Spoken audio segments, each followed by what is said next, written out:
நேற்று நாங்கள் 2 சட்டத்தரணிகள் மகசின் சிறைச்சாலைக்கு சென்று உண்ணாவிரதத்தில் ஈடுபட்டிருக்கின்ற கைதிகளை நேரில் சென்று பார்வையிட்டோம்.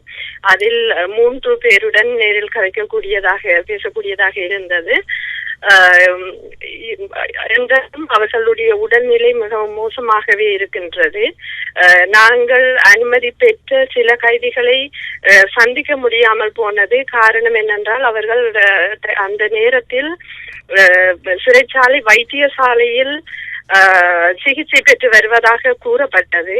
எங்களுடன் உரையாடிய 3 கைதிகளும் கூறினார்கள், தாங்கள் முதல் நாள்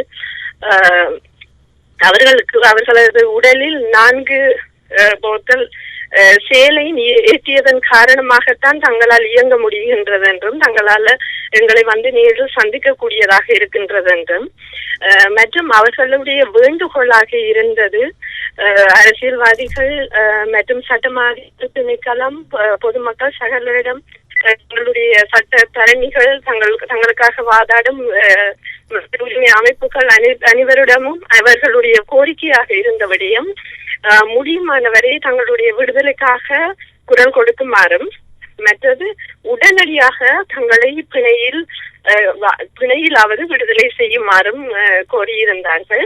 14 ஆண்களும் ஒரு பெண்ணும் இருக்கிறார்கள்.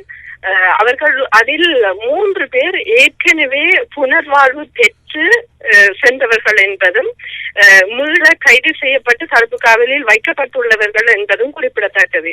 அதில் ஒருவர் வவுனியா மேல் நீதிமன்றத்தில் வழக்கில் இருந்து சகல குற்றங்களிலிருந்தும் விடுவிக்கப்பட்டவர் மீள கைது செய்யப்பட்டு தடுப்பு காவலில் வைத்திருக்கப்பட்டிருக்கிறார்.